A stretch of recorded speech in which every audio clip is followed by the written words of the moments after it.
ब्रह्मानन्दं परमसुखदं केवलं ज्ञानमूर्तिं द्वन्द्वातीतं गगनसदृशं तत्त्वमस्यादिलक्ष्यम् एकं नित्यं विमलमचलं सर्वदि साक्षिभूतं भावातीतं त्रिगुणरहितं सद्गुरुं तं नमामि।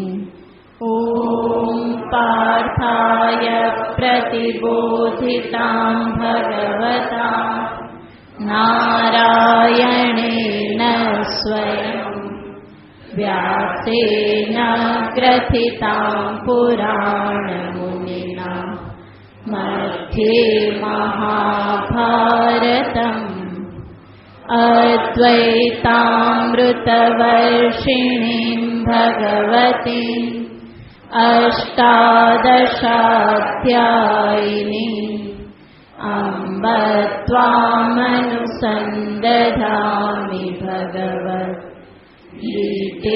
भवद्वेषिणीं यं ब्रह्मा वरुणेन्द्ररुद्रमरुतः स्तुन्वन्ति दिव्यैस्तवैः वेदैः साङ्गपदक्रमोपनिषदैः गायन्ति यं सामगाः ध्यानावस्थिततद्गतेन मनसा पश्यन्ति यं योगिनः यस्यान्तं न विदुःसुरासुरगणा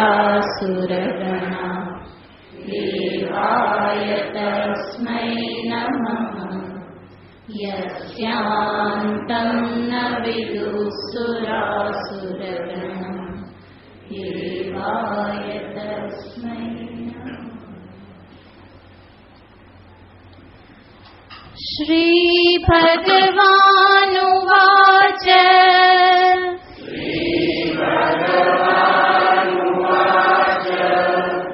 अमानित्वमदम्भित्वम् अहिंसाक्षान्तिरार्जवम् आचार्योपासनं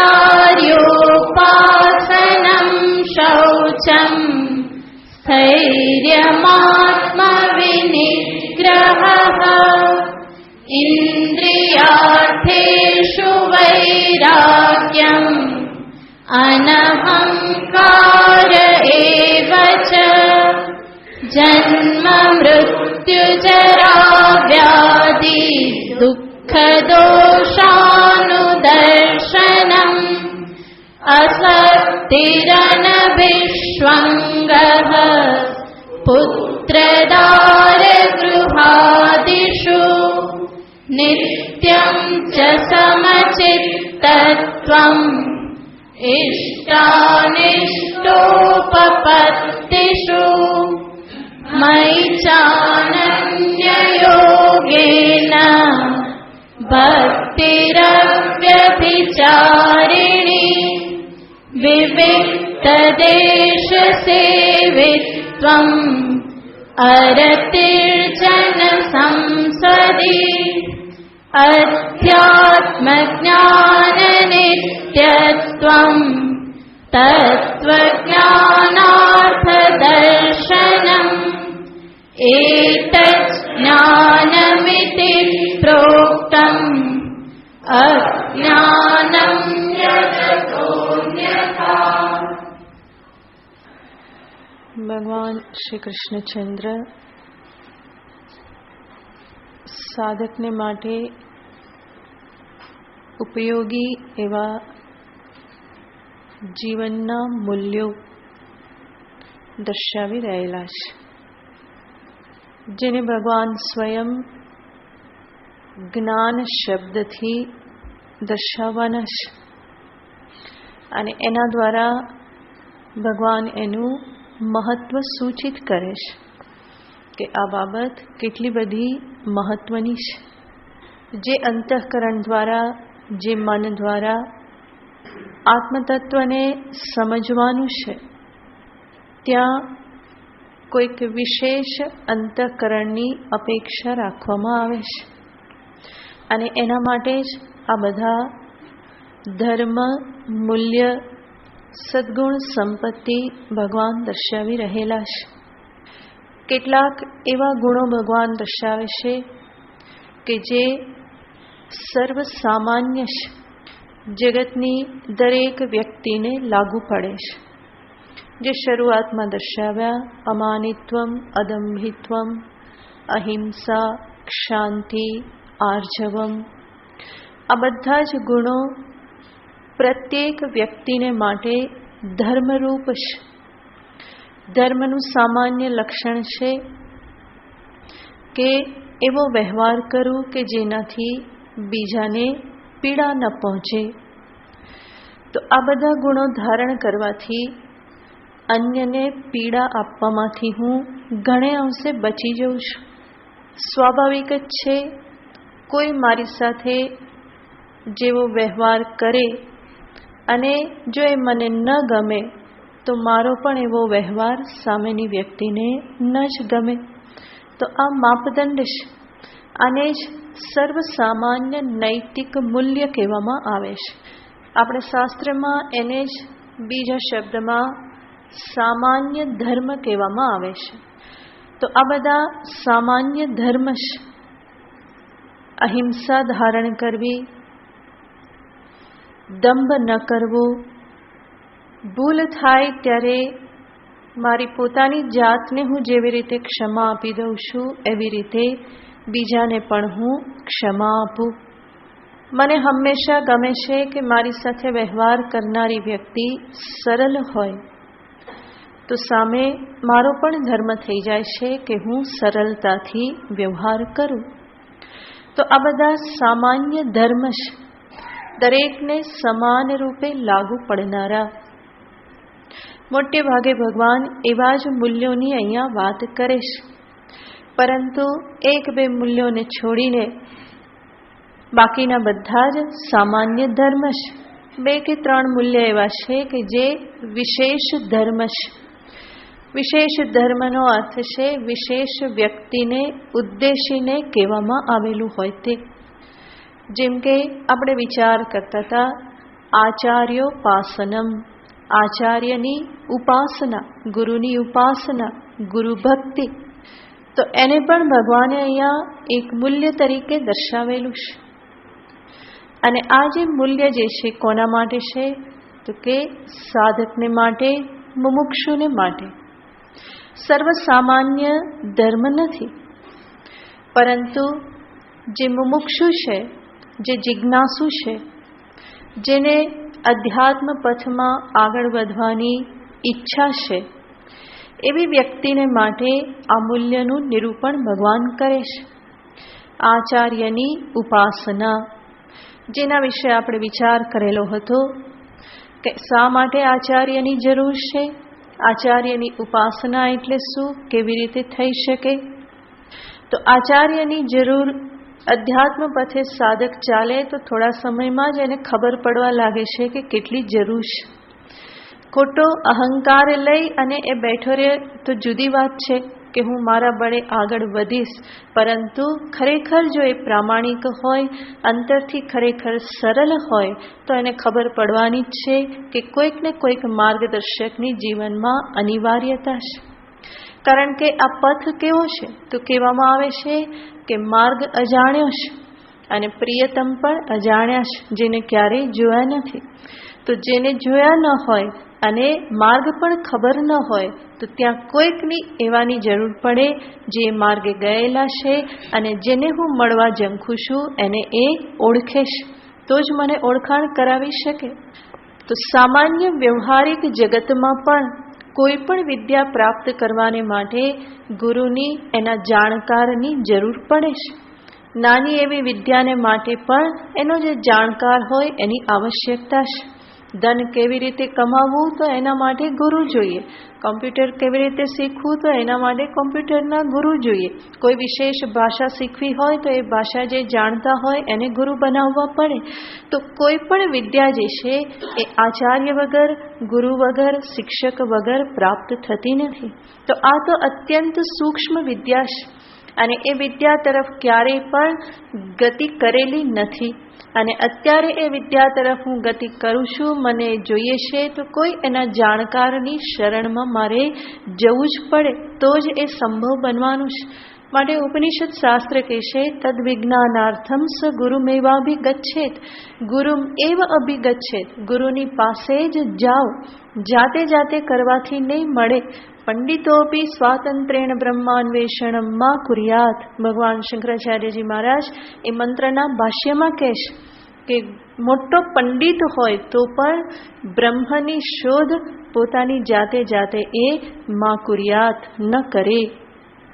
એના માટે એણે ક્યાં જવું પડશે? કોઈ ગુરુના ચરણ એણે સેવવા જ પડે તો જ બ્રહ્મ જ્ઞાન પ્રાપ્ત થાય. એના વગર એ અસંભવ છે. પંડિત બની જવું એ સંભવ છે, પરંતુ બ્રહ્મજ્ઞાની થવું, જીવન મુક્ત થવું એ પોતાના સ્વપ્રયત્ન માત્ર વડે ક્યારેય પણ સંભવ નથી. માટે કોઈ મહાપુરુષના ચરણની સેવા કરવી, ચરણ રજનું સેવન કરવું, શરણમાં બેસી અને ઉપદેશ પ્રાપ્ત કરવો એ જિજ્ઞાસુને માટે અનિવાર્ય બની જાય છે. નહીં તો અનેક જગ્યાએ કોથા ખાવા પડે. એક જગ્યાએ, બીજી જગ્યાએ, ત્રીજી જગ્યાએ, ચોથી જગ્યાએ ક્યાંય નિષ્ઠા નહીં બને. અને નિષ્ઠા નહીં બને તો જે હાથમાં આવવું જોઈએ એ પણ હાથમાં નહીં આવે. માટે કોઈ મહાપુરુષના ચરણમાં બેસી શાંતિથી શાસ્ત્ર સ્વાધ્યાય કરી, ઉપદેશ પ્રાપ્ત કરી અને આ માર્ગે ચાલવાનું હોય. તો વ્યાવહારિક જગતની તો સ્થૂલ વિદ્યા છે. જ્યારે આ સૂક્ષ્મ વિદ્યા છે તો સૂક્ષ્મ વિદ્યાને માટે આચાર્યની અપેક્ષા હોય. એમાં તો કહેવાનું જ શું હોય? કિમુ વક્તવ્યમ. એમાં કંઈ કહેવાપણું નથી, અનિવાર્યતા છે. એટલું જ નહીં, જ્ઞાનને પ્રાપ્ત કરવા માટેનું જે પ્રમાણ છે ઉપનિષદ શાસ્ત્ર, એ ઉપનિષદ શાસ્ત્રના મંત્ર પણ એવા કોઈક વિલક્ષણ છે કે જાતે જાતે વાંચવાથી એમાંથી કોઈ અર્થને ગ્રહણ કરી શકાતો નથી.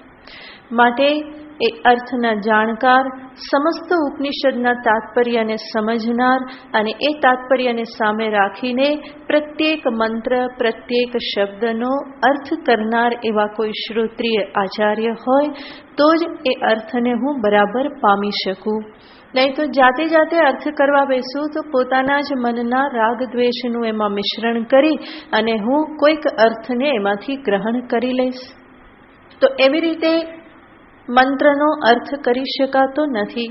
માટે શ્રોત્રિય આચાર્ય જોઈએ અને શ્રોત્રિય આચાર્યના શબ્દમાં એક વજન આવે, એ સાંભળનારના હૃદયને સ્પર્શ કરી શકે. એટલા માટે શ્રોત્રિય આચાર્ય સ્વયં બ્રહ્મનિષ્ઠ હોવા પણ જરૂરી છે. નહીં તો શબ્દમાં શક્તિ નહીં આવે, શબ્દમાં કોઈ વજન નહીં રહે અને પરિણામે શ્રોતાના હૃદયને એટલો સ્પર્શ નહીં કરી શકે. તો આવા શ્રોત્રિય બ્રહ્મનિષ્ઠ એવા જે ગુરુ છે એની ઉપાસના એટલે ભક્તિ કરીને એને પ્રસન્ન કરીને એમની પાસેથી ઉપદેશ પ્રાપ્ત કરવાનો હોય. તો છેલ્લે આપણે જોયેલું હતું, આચાર્યને પ્રસન્ન કરવા માટે 3 બાબતો હોય છે. બિનશરતી શરણાગતિ. બિનશરતી શરણાગતિનો અર્થ છે કોઈ પણ શરત રાખ્યા વગર, કન્ડિશન રાખ્યા વગરની શરણાગતિ. જ્યાં મેં શરણ ગ્રહણ કર્યું છે ત્યાં મને કમસે કમ એટલો તો વિશ્વાસ હોવો જોઈએ કે એ જે મને કહેશે એ મારા કલ્યાણમાં હશે, મારા હિતને માટે હશે.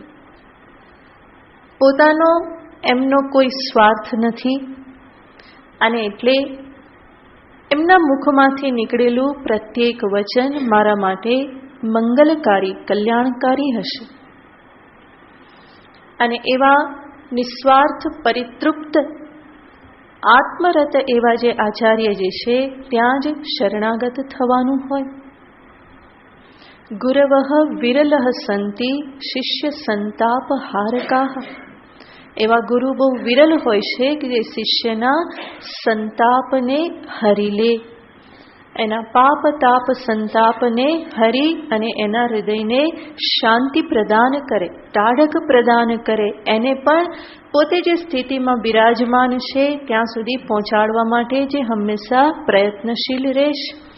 તો એવા આચાર્યની શરણમાં જ હંમેશા રહેવાનું હોય.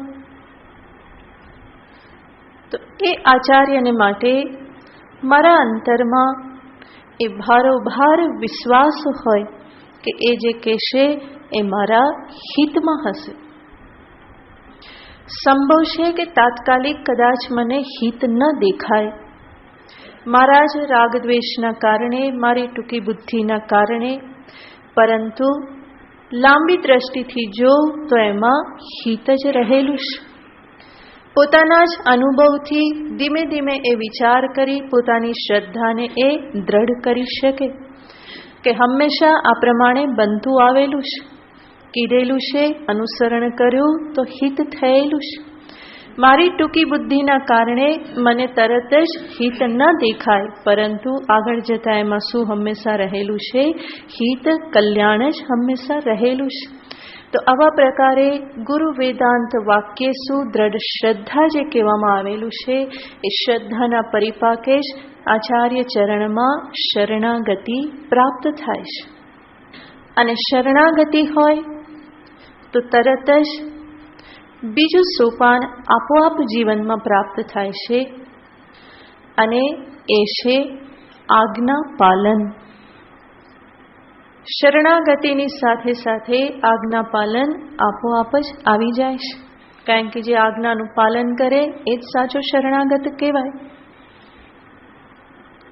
અને આ બધા સાધનો જ જીવનમાં લાવવાથી આચાર્યની પ્રસન્નતા, કૃપા પ્રાપ્ત થાય છે. પ્રસન્નમ તમનુપ્રાપ્ય પૃચ્છેદ જ્ઞાતવ્યમાત્મનઃ. ભગવાન શંકરાચાર્યજી મહારાજ વિવેક ચૂડામણીમાં કહે છે, પ્રસન્નમ તમનુપ્રાપ્ય, એમને પ્રથમ પ્રસન્ન કરો. કેવી રીતે? તો કહેવામાં આવ્યું છે સેવા ભક્તિ આદિથી. અને પ્રસન્ન થયેલા ગુરુને પૃચ્છેદ જ્ઞાતવ્યમ આત્મનઃ, આત્મ સ્વરૂપના સંદર્ભમાં જે કંઈ પણ જ્ઞાતવ્ય, જાણવા યોગ્ય જે છે એ પૃચ્છેદ, એને પૂછે. તો સેવા, આજ્ઞાપાલન, શરણાગતિ આ બધાને માટે જીવનમાં ધૈર્ય ધારણ કરવું પડે છે. એ કોઈ એકદમ અચાનક આવી જનારી વસ્તુ નથી, પરંતુ ધૈર્ય ધારણ કરી અને ધીમે ધીમે આગળ વધવું પડે છે.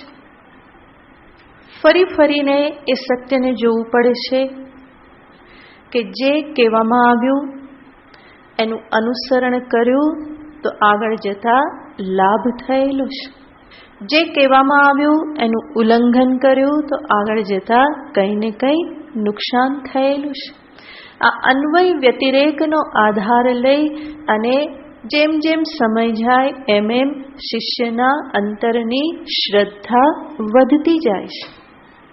એવું જરૂરી નથી કે પ્રથમ મુલાકાતમાં જ શિષ્ય અનન્ય શ્રદ્ધાવાન હોય કે શ્રોતા અનન્ય શ્રદ્ધાવાન હોય, એવું જરૂરી નથી. પરંતુ ધીમે ધીમે શ્રદ્ધામાં વૃદ્ધિ થાય છે. જેમ જેમ સાથે વ્યવહારને જોતા જાય, જ્ઞાન ઉપદેશ પ્રાપ્ત કરતા જાય, એમ એમ ધીમે ધીમે એની શ્રદ્ધામાં વૃદ્ધિ થાય, એ દ્રઢતાને પ્રાપ્ત થતી જાય છે. અને જેટલે અંશે શ્રદ્ધા દ્રઢ થઈ એટલે અંશે એમના વચનોનું પાલન કરવા માટેની તત્પરતા પણ વધે છે. અને આ બધું જ્યારે દ્રઢ થાય, વધે, તો અંતે ત્રીજું સાધન આવે છે, એમણે આપેલા ઉપદેશનું જીવનમાં અનુસરણ કરવું. જે પણ કહેવામાં આવે છે સાધના બાબતમાં, એનું જીવનમાં, પોતાના જીવનમાં આચરણ કરવા માટે તત્પર રહેવું. અને એ બાબત પણ આચાર્યને માટે ઘણી પ્રસન્નતા પ્રદાન કરનારી હોય છે. તો આ બધા સાધનોથી જે સાધક જે છે એ પોતાનો ભક્તિભાવ, પોતાની કૃતજ્ઞતા આચાર્ય પ્રત્યે પ્રગટ કરે છે.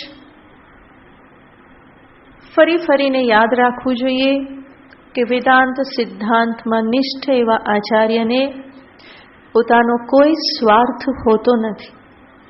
એ પોતે પરિતૃપ્તિને પ્રાપ્ત કરી ચૂકેલા છે, પૂર્ણતાને પ્રાપ્ત કરી ચૂકેલા છે. માટે જ એણે પોતાનો કોઈ સ્વાર્થ ક્યારેય પણ સાધવાનો હોતો નથી. અને આવી નિસ્વાર્થતાના કારણે જ ગુરુ અને શિષ્યનો સંબંધ જે છે એ બીજા બધા જ સંબંધથી અનેક ગણો ઉત્કૃષ્ટતાને પ્રાપ્ત થઈ જાય છે. અન્ય સર્વ સાંસારિક સંબંધો કરતા ગુરુ અને શિષ્યનો સંબંધ એટલો પરમ પવિત્ર અને નિસ્વાર્થ સંબંધ છે કે એના જેવો સંબંધ, એની તોલે આવનારો સંબંધ જગતમાં બીજો કોઈ નથી.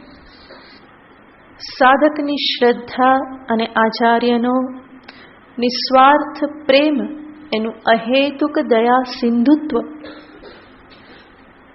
એના પરિણામે આ સંબંધ દિન પ્રતિદિન દ્રઢતાને પ્રાપ્ત થઈ અને અંતે એ એક ઉત્તમ શિખર સમાન બની રહેશે. અને વેદાંતના આચાર્યમાં જ એ હિંમત હોય છે કે જે અંતે શિષ્યને એ પણ ઉપદેશ આપે છે કે બેટા, આ સંબંધ પણ અંતે ઔપાધિક છે. શાશ્વત તારું ને મારું સ્વરૂપ એક જ છે. આ ઉપદેશ માત્ર વેદાંતના ગુરુ જ આપી શકે. અને એટલા માટે દ્રષ્ટાંત આપવામાં આવે છે કે પારસમણી લોઢાને સોનું માત્ર કરે છે. પારસમણી લોઢાને પારસમણી નથી બનાવતો, પરંતુ ગુરુ પારસમણી કરતાં પણ ઉત્કૃષ્ટ છે. એ સાધકને પોતાના જેવો જ બનાવી દેશ. જરા પણ નીચેની સાધકની તૈયારી હોય તો એને પોતાની જ કક્ષામાં બેસાડી દેશ. દ્રષ્ટાંતો નૈવ દ્રષ્ટસ ત્રિભુવન ભુવને સદ્ગુરો જ્ઞાનદાતુ. જ્ઞાન પ્રદાયક એવા ગુરુને માટે આ ત્રિભુવનમાં કોઈ દ્રષ્ટાંત નથી. અને પછી વિચારીને કહેશે કે પારસમણી, તો કે પારસમણી પણ એના માટે દ્રષ્ટાંત નથી. કારણ કે પારસમણી પણ લોઢાને પોતાનાથી થોડુંક તો નીચું રાખે, સોનું બનાવે, પારસમણી નહીં બનાવે. પરંતુ ગુરુ સાધકને પોતાની જ સ્થિતિ સુધી પહોંચાડી દેશે, જો સાધકની તૈયારી હોય તો. અને એ જ પારમાર્થિકતા, જે કે જ્યાં કોઈ દ્વૈત નથી, ન નિરોધો ન ચોત્પત્તિ ન બધ્ધો ન ચ સાધક ન મુમુક્ષુર ન વૈર્મુક્ત ઇત્યેષા પરમાર્થતા. તો આ પરમાર્થ તત્વ સુધી આ આચાર્ય એને પહોંચાડી દેશે. આપણા કોઈ કવિ છે કે છે કે ગુરુ તો માં કરતાં પણ અધિક છે. શા માટે? કારણ કે માં સુવાડે ને સંત જગાડે. માં શું કરે છે? પ્રેમ તો કરે છે, પણ શું કરે છે? સુવાડે. બેટા સુઈ જા, આરામ કર, આરામ કર, બધું બરાબર, કઈ ચિંતા નહીં, આમ કરી કરીને એને સંસારમાંથી બહાર જ નહીં નીકળવા દે. તો માં તો પ્રેમ જરૂર કરે છે, પણ પ્રેમ કરીને શું કરે છે? સુવાડી દેશ. જ્યારે સંત ગુરુ એ પણ પ્રેમ કરે છે, પરંતુ પ્રેમથી શું કરે છે? જગાડે છે કે ભાઈ જાગો, મોહ નિદ્રામાંથી, અજ્ઞાન નિદ્રામાંથી જાગો. અનાદિ માયયા સુપ્ત યદા જીવ પ્રબુધ્યતે. અને એ પ્રબોધન કોણ કરાવે છે? માત્ર ને માત્ર ગુરુ જ એ પ્રબોધન કરાવે છે. એ જ જાગૃત કરે છે સ્વરૂપ પ્રત્યે અને કહેશે કે આમાંથી બહાર આવ, તારી પૂર્ણતાને તું પીછાણ, તું કોઈ પરિચ્છિન્ન નથી, તું સામાન્ય જીવ નથી, તું પામર વ્યક્તિ નથી. તું કોણ છે? તું સાક્ષાત આ સમસ્ત જગતનું અધિષ્ઠાન છે. તું સાક્ષાત સર્વવ્યાપક સ્વયં પ્રકાશ ચૈતન્ય સ્વરૂપ છે. તારા થકી તો સૂર્ય ચંદ્રમાં તેજ છે. તારા થકી બ્રહ્મા વિષ્ણુ મહેશ પોતાનું કાર્ય કરે છે. તો આવી મહાનતાનો ઉપદેશ ગુરુ સાધકને આપે છે, શિષ્યને આપે છે, અને એના દ્વારા એ સંસાર મોહમાંથી, નિદ્રામાંથી એને જગાડનાર બની રહેશે. તો આ ગુરુનું મહાત્મ્ય છે, આ મહિમા છે. એટલા માટે જ અહીંયા ભગવાન શ્રી કૃષ્ણચંદ્ર આ મૂલ્યને અહીંયા દર્શાવે છે. આચાર્યોપાસનમ, આચાર્યની ઉપાસના, ભક્તિ.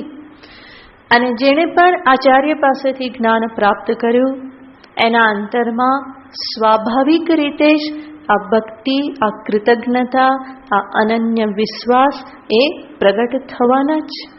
એના માટે પછી પ્રયત્ન કરવો પડતો નથી કે હું હવે ભક્તિ કરું, કે હું હવે વિશ્વાસ રાખું, કે શ્રદ્ધા ધારણ કરું. આ પ્રયત્ન કરવો પડતો નથી. એ શ્રદ્ધા, વિશ્વાસ, ભક્તિ આ બધું બહુ સહજ બની જાય છે. અને જ્ઞાન પ્રાપ્ત થયા પછી પણ ભલે આચાર્યએ કહ્યું કે બેટા સ્વરૂપથી બંને એક જ છીએ, છતાં પણ સાધક કે શિષ્યના મનમાં આચાર્ય હંમેશા પૂજનીય રહેશે, હંમેશા એ મહનીય છે, પૂજનીય છે. એ પોતે ક્યારેય એવી રીતે વિચારતો નથી કે આ તો ઉપાધિ માત્ર છે. જરૂર જ્યારે એ ધ્યાનમાં બેસે ત્યારે સર્વદ્વૈતનો એ બાધ કરે છે, પરંતુ જ્યારે સામે આવે ત્યારે જરૂર પ્રણામ નમસ્કાર આદિ કરે છે, કૃતજ્ઞતા વ્યક્ત કરે છે. તો આ પ્રમાણે આ અધ્યાત્મ જગતમાં આચાર્યનું ખૂબ જ મહત્વ છે. બલકી એને જરા પણ આમથી તેમ કરી શકાય એમ નથી. જે મહત્વ ઉપનિષદે દર્શાવેલું છે એ મહત્વ છે જ. એના વગર અધ્યાત્મ જગતમાં કોઈ પણ રહસ્ય પ્રાપ્ત નહીં કરી શકાય. માટે આ મૂલ્ય ભગવાને અહીંયા સાધકને માટે દર્શાવેલું છે. આચાર્યોપાસનમ. એટલું જ નહીં, આચાર્યની મહિમાનું બીજું એક મહત્વ છે. અહીંયા જે પણ મૂલ્યો દર્શાવવામાં આવ્યા છે, અમાનિત્વમ, અદંભિત્વમ, અહિંસા, કે આગળ પણ વૈરાગ્ય, અનહંકાર જે બધું દર્શાવવાના છે, એ બધી જ સદ્ગુણ સંપત્તિ જે ગુરુમાં અનન્ય શ્રદ્ધા, વિશ્વાસ રાખે છે એ બહુ જલ્દી પ્રાપ્ત કરી લે છે. તો જીવનમાં આવતા અધ્યાત્મ જગતના આ જીવનમાં આવતા મનના વિકારો જે વિઘ્નરૂપ છે એ બધાને પાર કરવામાં પણ આચાર્યની કૃપા એ બહુ મોટો ભાગ ભજવે છે. સદ્ગુણ પ્રાપ્તિમાં એમની કૃપા બહુ મહત્વનો ભાગ ભજવે છે. કોઈ શ્લોકમાં એક પછી એક બતાવવામાં આવ્યું છે કે કામને કેવી રીતે જીતવો, ક્રોધને કેવી રીતે જીતવો, લોભને કેવી રીતે જીતી શકાય, ભયને કેવી રીતે જીતી શકાય. આ એક એકના ઉપાય બતાવ્યા છે. અને પછી છેલ્લે કહી દીધું છે કે એતત સર્વમ ગુરુ ભક્ત્યા હ્યંજસા પુરુષો લભેત. આ બધું જ જે છે એક ગુરુ ભક્તિથી અંજસા બહુ જલ્દી પુરુષ સાધક એને પ્રાપ્ત કરી લેશે. તો એક એક માટે પછી એને પ્રયત્ન કરવો પડતો નથી. આ એકથી જ બધું રામબાણ ઈલાજ, એનાથી બીજા બધા જ દુર્ગુણ દૂર થઈ જાય અને સદગુણ પણ પ્રાપ્ત થઈ જાય છે. તો એ પણ આચાર્યની મહિમા છે. તો અનેક પ્રકારે જીવનમાં આચાર્યનું મહત્વ છે. માટે જ ભગવાને અહીંયા આ મૂલ્ય દર્શાવેલું છે. આગળ કહેશે શૌચમ. શૌચમ શબ્દનો અર્થ થાય પવિત્રતા, શુદ્ધિ. અને આ શુદ્ધિને ભગવાન ભાષ્યકાર અહીંયા કહેશે કે શુદ્ધિ બે પ્રકારે, બાહ્ય અને આંતર. બાહ્ય શુદ્ધિ નો અર્થ છે શરીર, વસ્ત્ર, આસન, સ્થાન, ઘર આ બધું શુદ્ધ હોય. એની સાથે સાથે બાહ્ય શુદ્ધિમાં અન્નની શુદ્ધિ, ધનની શુદ્ધિ આ બધું જ બાહ્ય શુદ્ધિમાં આવે છે. અને બાહ્ય શુદ્ધિ જે છે શરીર આદિની શુદ્ધિ કે સ્થાન આદિની શુદ્ધિ આ જાળવવાના પરિણામે સાધકનું પોતાનું મન પણ ધીમે ધીમે ડિસિપ્લિન થવા લાગે છે. શુદ્ધિની સાથે સાથે જીવનમાં વ્યવસ્થિતતા પણ આવતી જાય. યોગશાસ્ત્રમાં દર્શાવે છે કે આજે શૌચનું શુદ્ધિનું પાલન જે છે એનાથી શું થાય છે તો કહેવામાં આવે છે સ્વાંગે જુગુપ્સા પરેર સંસર્ગ શૌચાત સ્વાંગે જુગુપ્સા. શુદ્ધિનું પાલન કરવાથી સ્વશરીર આદિમાં વૈરાગ્ય પ્રાપ્ત થાય છે. આપણને સ્વાભાવિક પ્રશ્ન થાય કે આવું કેવી રીતે, એને ને એને શું સંબંધ છે? સંબંધ એ છે કે શરીરની જે કંઈ પણ શુદ્ધિ કે પવિત્રતા જે છે એ સ્વાભાવિક નથી. એટલા માટે રોજ રોજ એને શુદ્ધ કરવું પડે છે. એ બહુ લાંબુ ચાલતું નથી. રોજ આ શુદ્ધિ કાર્ય કરવું પડે છે. એમાંથી કંઈ પણ બહાર નીકળવું તો એ બધું જ કેવું છે? અશુદ્ધ છે, અપવિત્ર છે. કોઈ પણ દ્વારમાંથી, જે પણ શરીરના દ્વાર છે એમાંથી કંઈ પણ બહાર નીકળવું તો એ બધું જ અશુદ્ધ છે. અને શરીરને પવિત્ર કરવા માટે ફરી ફરીને પ્રયત્ન કરવો પડે છે. સવારે સ્નાન કર્યું, ફરી પાછું સાંજે કરવું પડે છે. અને અત્યારે તો વચ્ચે કેટલી વાર કરવું પડે, ગરમી લાગે તો પસીનો નીકળે તો એ એક પ્રકારની અશુદ્ધિ છે. સ્નાન કર્યું હોય સવારે અને સાંજે મંદિરમાં જવું હોય તો ફરી સ્નાન કરવું પડે. તો અનેક પ્રકારે શરીરની શુદ્ધિને સાચવવી પડે છે. તો શરીર એ સ્વાભાવિક શુદ્ધ નથી. તો શૌચનું પાલન કરતા કરતા કરતા કરતા ધીમે ધીમે શું થાય છે? પોતાના શરીર પ્રત્યે સાધકને વૈરાગ્ય આવે છે કે આ તો આનું સ્વરૂપ તો ખરું જ, કેટલું સાચવો તો પણ ફરી કેવું? એવું ને એવું જ. કૂતરાની પૂંછડી વાંકી ને વાંકી એવું આ શરીર પણ કેવું છે? ગમે એટલું શુદ્ધ કરો તો પણ એ ફરી અશુદ્ધ થઈ જાય છે. આ વિચારથી એને એક પ્રકારની અનાસક્તિ પ્રાપ્ત થાય છે. અને સાથે સાથે પરેહી અસંસર્ગ, બીજાના શરીરથી પણ મન નિવૃત્ત થઈ જાય છે. સંસર્ગ કરવાની, સ્પર્શ કરવાની ઈચ્છા નથી થતી. તો શરીર ભોગમાંથી મુક્ત થવા માટે આ શૌચનું પાલન એ સાધન બની રહેશે. આ બાહ્ય શુદ્ધિ શરીર, આસન, ઘર, આંગણું, વસ્ત્ર આ બધી બાહ્ય શુદ્ધિ છે. આપણા શાસ્ત્રમાં શુદ્ધિ જે કહેવામાં આવે છે એ અને આપણે જેને ચોખ્ખાઈ કહીએ છીએ કે પછી અપ ટુ ડેટ રહેવું એ બંનેમાં ભેદ છે. કપડાં ધોયેલા હોય એ શુદ્ધ કહેવાય, પરંતુ ધોબીના ઘરે જઈને આવ્યા અને ટાઈટ થઈને આવ્યા તો એ કેવા થઈ ગયા ગણાય છે? એ શાસ્ત્રીય દ્રષ્ટિએ અશુદ્ધ ગણાય છે. તો શુદ્ધિના ખ્યાલ આપણને વાસ્તવમાં કોઈ છે જ નહીં. શુદ્ધિ એટલે બહુ તો આપણે કંઈક ચોખ્ખાઈને સમજીએ છીએ, પણ શાસ્ત્રમાં જે શુદ્ધિ દર્શાવેલી છે એ શુદ્ધિ આજકાલ મોટે ભાગે કોઈ સમજતું નથી. કેટલી વખત હાથ ધોવા પડે, કેટલી વખત પગ ધોવા પડે, તો એ તો જીવનમાં ક્યાં થાય છે? જૂઠના કોઈ ખ્યાલ નથી, માટે ઘરમાં બધું કેવું હોય છે? જૂઠું જ હોય છે. તો આના પરિણામે જે જીવનમાં પવિત્રતા આવવી જોઈએ, પવિત્રતાના કારણે જે અંતરમાં એક શુદ્ધિ, પ્રસન્નતા જે આવવી જોઈએ એ જીવનમાં આવતી નથી. બહારથી મનુષ્યને એવું લાગે કે આ બધાનું શું મહત્વ છે, ખાલી બધું આ તો પંતુજી બનવા જેવું છે, પણ વાસ્તવમાં એવું નથી. એ બધાની મન ઉપર અસર થાય છે.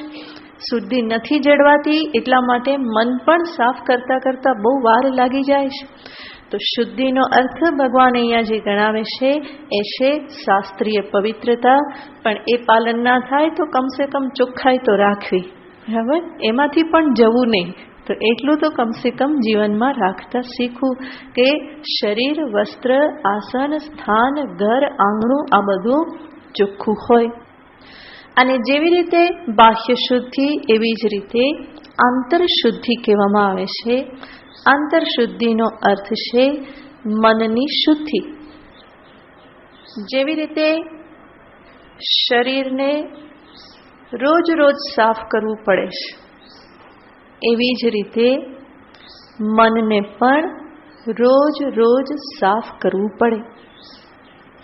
મનમાં પ્રાપ્ત થતા વિકારો, કામ, ક્રોધ, લોભ, મોહ, મદ, માત્સર્ય, આ બધાથી મનને શુદ્ધ કરવા માટે એને રોજ રોજ ફ્લશ આઉટ કરવું પડે.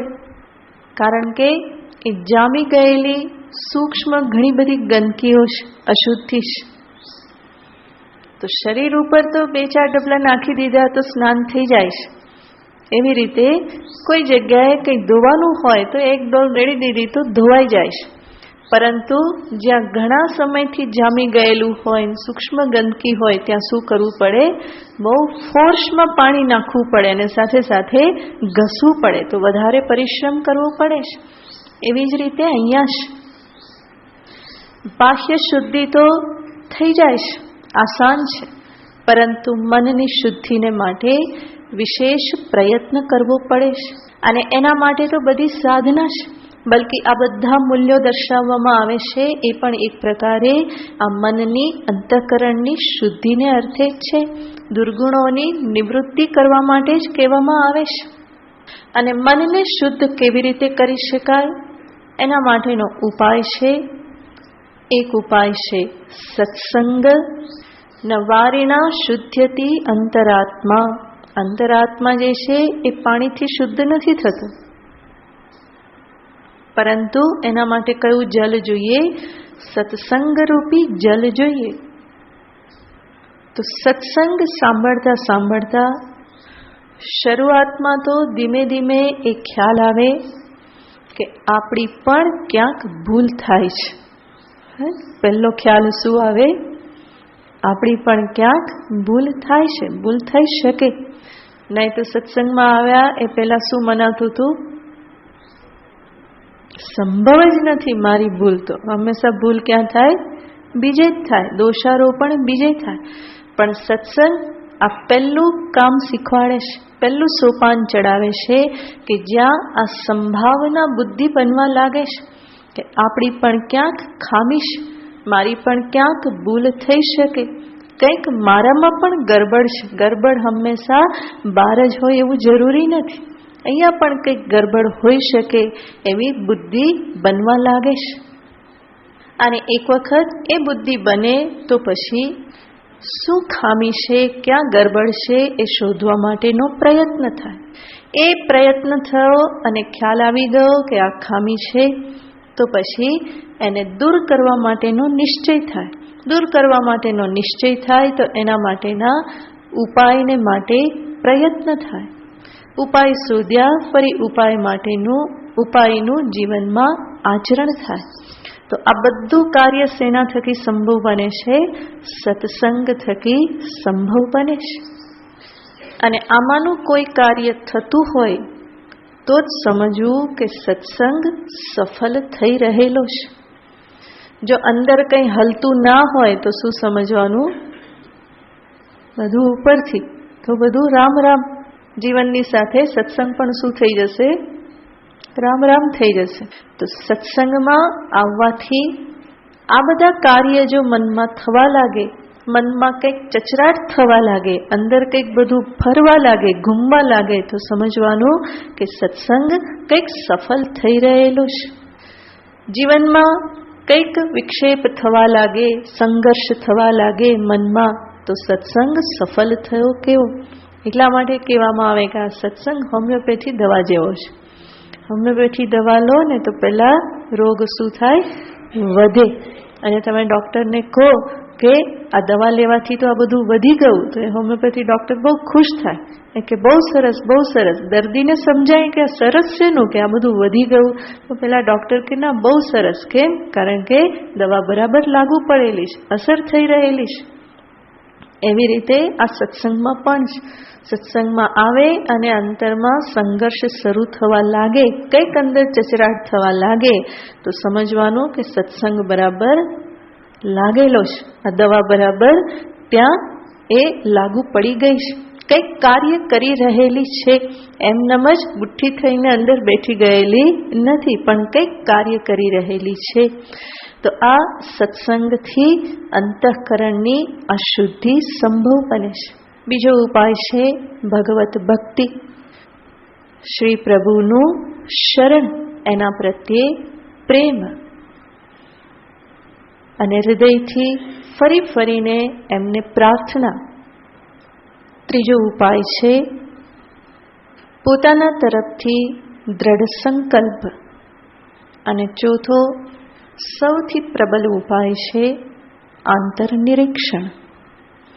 તો આ બધાથી આંતર શૌચ, મનની શુદ્ધિ પ્રાપ્ત થાય છે. આગળ ભગવાન કહેશે સ્થૈર્યમ. સ્થૈર્યમ શબ્દનો અર્થ તમે બધા જાણો જ છો, સ્થિરતા. સ્થિરતાનો જ અર્થ થાય નિષ્ઠા. જે કામ હાથમાં લીધેલું છે એને વળગી રહેવું નિષ્ઠાપૂર્વક. અનેક પ્રકારની નિષ્ઠા કહેવામાં આવે છે. જપનિષ્ઠા, તપનિષ્ઠા, સેવાનિષ્ઠા, કર્તવ્યનિષ્ઠા, ધર્મનિષ્ઠા, અનેક પ્રકારની નિષ્ઠા છે. તો નિષ્ઠાનો પણ અર્થ થાય છે નિતરામ સ્થિતિ, સંપૂર્ણપણે એમાં સ્થિત રહેવું. કોઈ પણ કાર્ય નિષ્ઠાપૂર્વક કરવું એનો અર્થ છે એમાં બરાબર મન લગાવીને કરવું.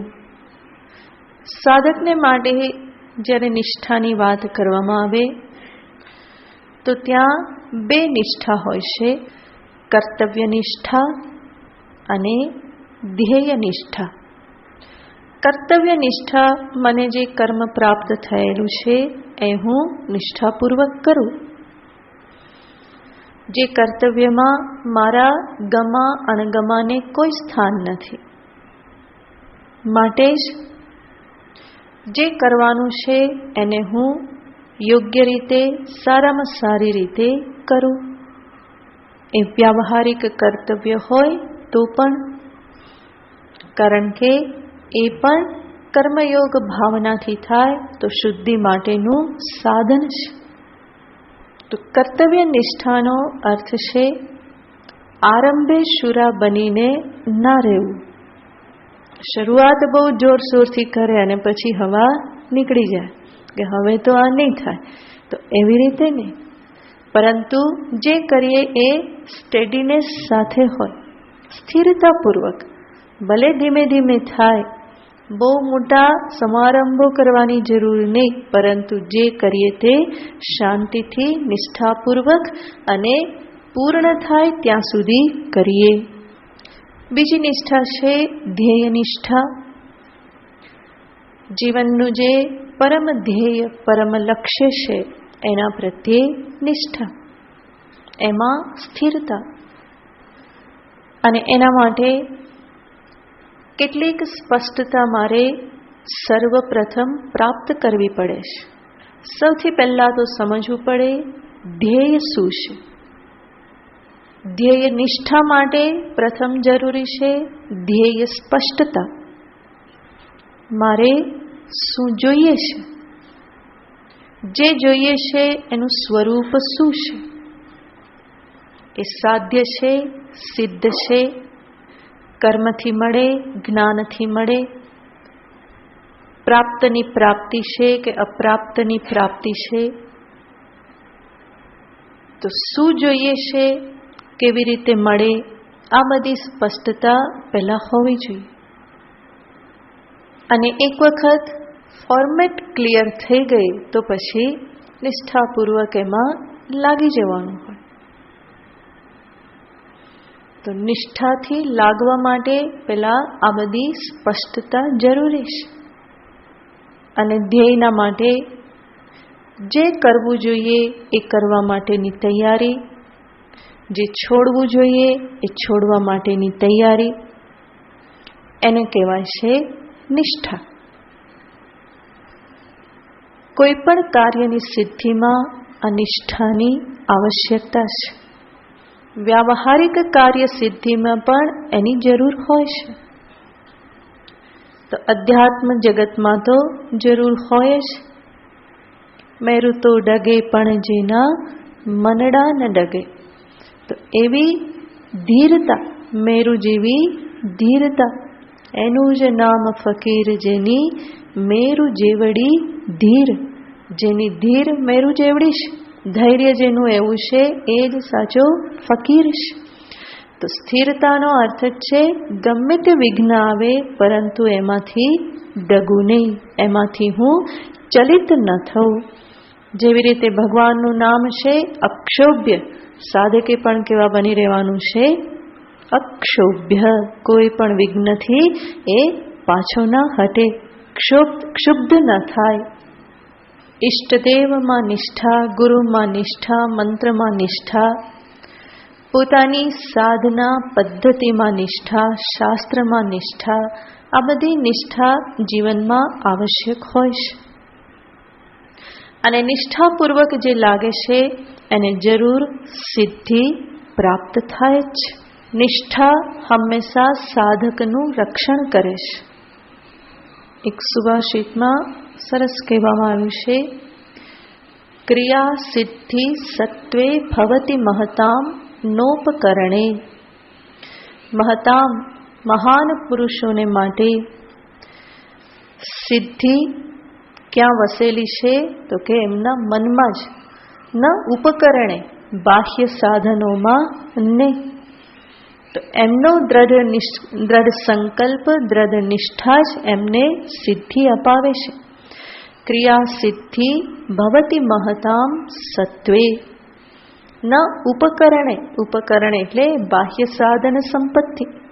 માટે જ સાધક ક્યારે એવો દોષ જોતો નથી કે બાર મને આ ના મળ્યું માટે આ ના થયું, આટલા સાધનો ના મળ્યા, આટલી અનુકૂળતા ન મળી માટે ના થયું, પૈસા નહોતા, વસ્ત્ર નહોતા, રહેવાની જગ્યા નહોતી અને એટલા માટે સાધના ના થઈ, એવું એ ક્યારેય કહેતો નથી.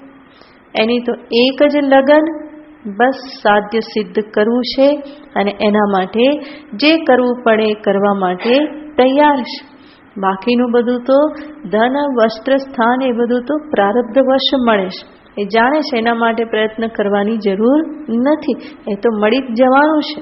ભગવાને કહેલું છે યોગક્ષેમમ વહામ્યહમ, પછી ચિંતા શેની છે? તો એ અનન્ય વિશ્વાસ સાથે આગળ વધે છે. માટે બાહ્ય ઉપકરણમાં એ ક્યારેય પણ શ્રદ્ધા વિશ્વાસ રાખતો નથી. એના કારણે એ એવું જોતો નથી કે એનો અભાવ હતો માટે મારાથી ના થયું, એવું ક્યારેય જોતો નથી. એના માટે સૌથી મોટું સાધન છે ભગવાન ઉપર ભરોસો. પ્રભુ ઉપરનો ભરોસો એ સૌથી મોટું સાધન છે. બાકીનું કંઈ ના હોય તો એને ચાલી જાય છે. આ એકથી જ બધું કાર્ય એનું પાર પડી જાય છે. તો નિષ્ઠા હંમેશા સાધકને માર્ગ બતાવે છે. લાગી રહે તો રસ્તો મળે. પહેલા પણ મેં કહેલું હતું, ક્યાંક વાક્ય છે, માગો તો મળે, ખખડાવો તો દરવાજો ખુલે. ખખડાવો જ નહીં ને એમને બેઠા રહો કે ના ખુલશે ખુલશે ખુલશે, તો એ શક્ય નથી. પોતાના તરફથી પ્રયત્ન કરો નિષ્ઠાપૂર્વકનો, તો આગળનો દરવાજો જરૂર ખુલશે. દરવાજો બંધ જરૂર મળે, પરંતુ એને ખોલાવી પણ શકાય છે. નિષ્ઠા એને ખુલ્લો કરી આપે છે. ફરી આગળ વધો તો ફરી કઈ દરવાજો આવે, પરંતુ બંધ છે એવું વિચારીને પાછા વળી જવાની જરૂર નહીં. પ્રયત્ન તો કરો, ખખડાવો, પરિશ્રમ કરો તો એ પણ ખુલી જશે અને આગળનો માર્ગ ફરી પાછો મળશે. તો આવી રીતે જ ધીમે ધીમે આગળ વધવાનું હોય છે. સાધકને માટે જીવનમાં નિરાશા જેવો કોઈ શબ્દ હોતો નથી, બલ્કિ જે કંઈ પણ વિઘ્ન આવે એ એના માટે ચેલેન્જ હોય છે. જેટલા વિઘ્ન આવે એટલા બમણા વેગથી એ આગળ વધે છે અને એ જ સાધકનું લક્ષણ છે. હતાશા, નિરાશા આ બધા એના લક્ષણ નથી. જેટલો અવરોધ આવ્યો, વિઘ્ન આવ્યો, તો એનું બળ ડબલ થઈ જાય છે અને ચેલેન્જ લઈ અને એ આગળ વધે છે. અને આ જ સાધન પથનો સ્પિરિટ હોવો જોઈએ. અવિરત સાધન પથે ચાલતા રહેવું. જે પણ આવે એને ચેલેન્જ રૂપે સ્વીકારીને, અને જેમ જેમ વિઘ્નને પાર કરતો જાય એમ એમ એ અનુભવથી ફરી પોતાના બળને વધારતો જાય છે, અને ધીમે ધીમે એવું થઈ જાય કે બધી એના માટે રમત થઈ જાય છે. આખો સાધન પથ કેવો થઈ જાય છે? રમત વાત. વિઘ્ન આવે એ પણ એના માટે કેવું છે? એક ખેલ છે, રમત જ છે. ચલો આને પાર કરવાનું છે, એને પાર કરી ગયા. બીજું આવ્યું, ચલો હવે આને પાર કરવાનું છે, તો પાર કરવાનું છે.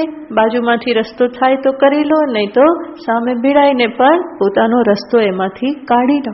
તો અવિરત જે ધારા જે છે, ગંગા પ્રવાહની ધારા જેમ અવિરત ચાલે છે, એ ગમે ત્યાંથી પોતાનો રસ્તો કરી લેશે. શિલાઓ જોડે અફડાઈને પણ ગમે તે રીતે રસ્તો કાઢી લેશે. એવી રીતે સાધક પણ પોતાનો માર્ગ કોઈને કોઈ રીતે એ કાઢી લેશે.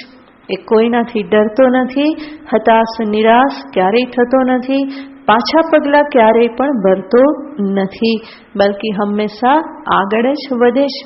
દ્રષ્ટિ હંમેશા આગળ છે, પાછળ તો હટવાનું જ નથી. જે થાય તે કાર્યમ સાધયામી વા દેહમ પાતયામી, પરંતુ સિદ્ધ કરીને જ રહીશ.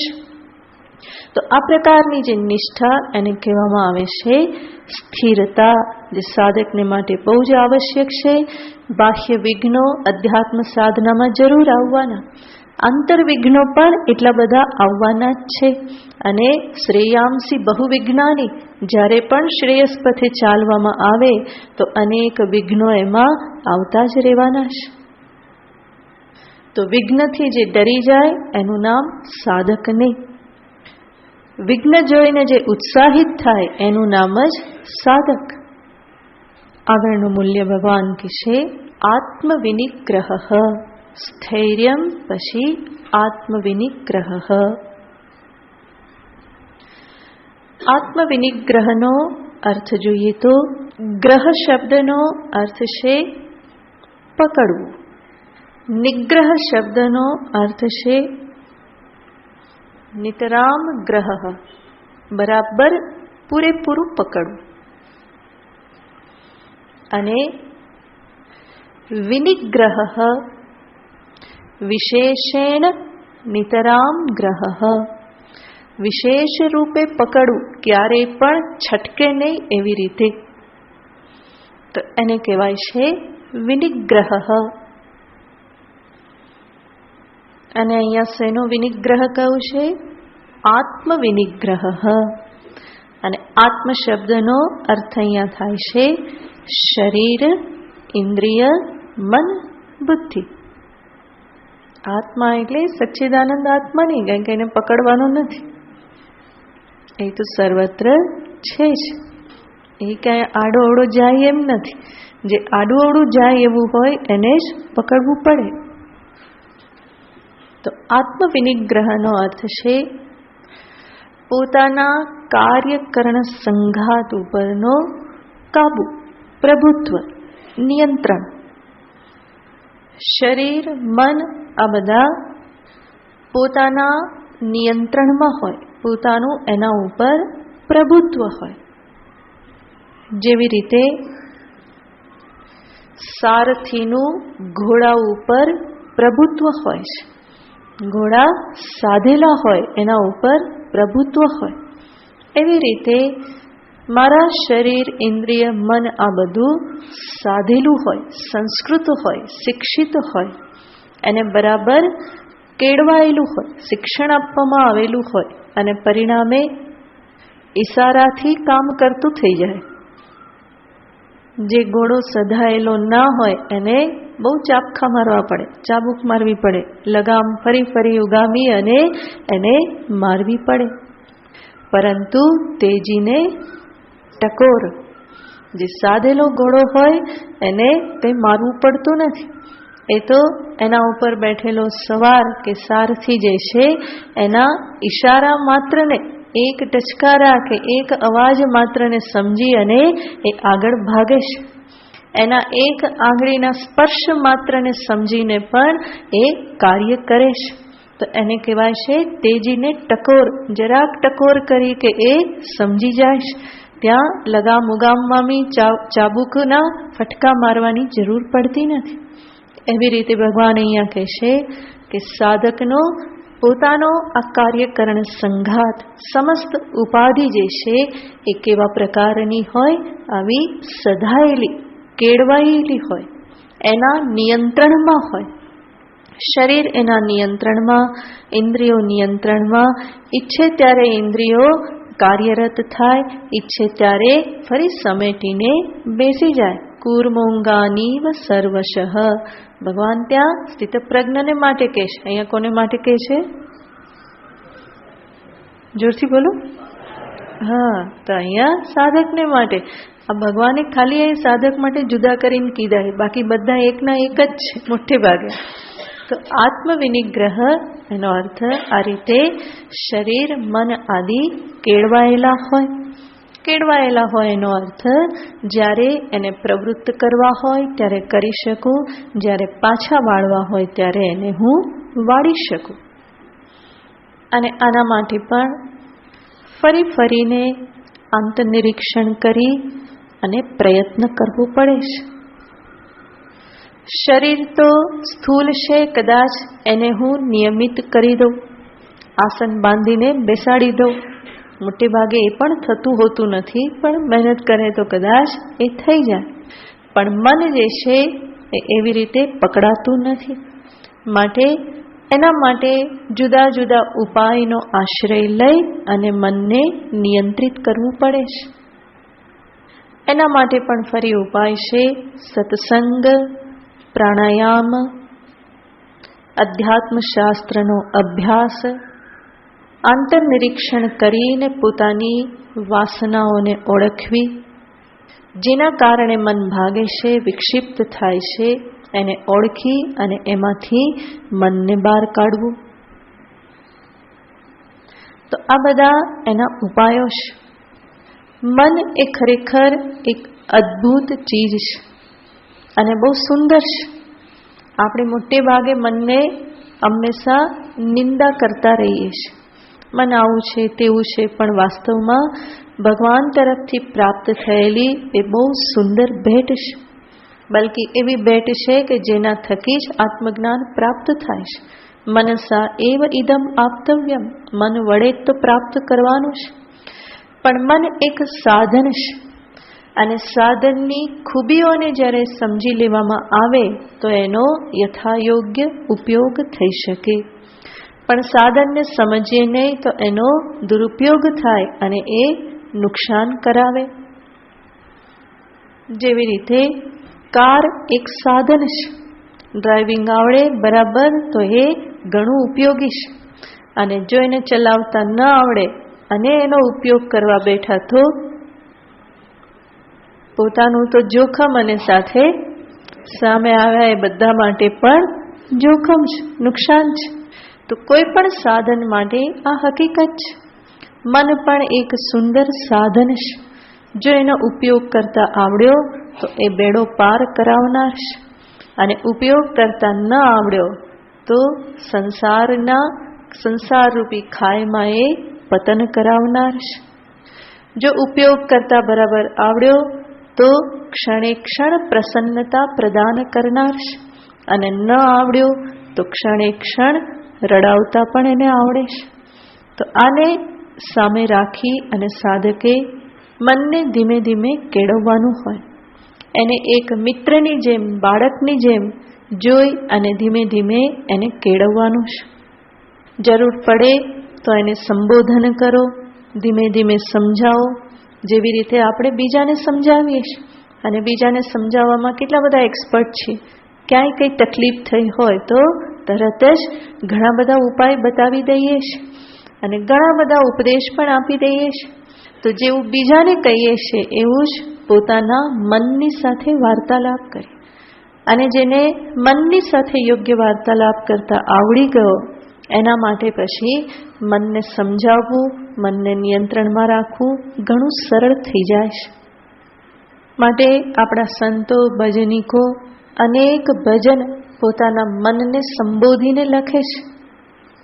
નામ જપન ક્યું છોડ દિયા, કામ ન છોડા, ક્રોધ ન છોડા, અને નામ જપન સત્ય વચન ક્યું છોડ દિયા. આ કોને કહેવામાં આવે છે? પોતાના જ મનને કહેવામાં આવે છે કે ભાઈ તે કામ ક્રોધ તો ના છોડ્યા અને ભગવાનનું નામ કેમ છોડી દીધું? તો મનને સંબોધન કરી અને આ ફરીને એની સાથે વાર્તાલાપ કરો. જેવી રીતે કોઈ બીજી વ્યક્તિ આપણને જગાડે, જેવી રીતે તમે કોઈ મહાપુરુષને સાંભળો છો, કોઈ આચાર્ય ગુરુ પાસેથી ઉપદેશ સાંભળો છો અને એની મન ઉપર અસર થાય છે, એવી જ રીતે તમે પોતે જ તમારા મનને જાગૃત કરી અને એને ઉપદેશ આપો. બહુ પ્રેમથી સમજાવો. એને પણ કહો કે મારા વાલા બેટા, દોસ્ત, પ્યારા એવું કંઈ સંબોધન કરી અને પ્રેમથી સમજાવો. છતાં ના સમજે તો દાંત ફટકાર પણ કરો, એની પણ છૂટ છે.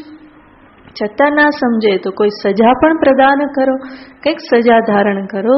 તો કોઈ પણ હિસાબે યેન કેન પ્રકારેણ મનને નિયંત્રિત કરવું અતિ આવશ્યક છે.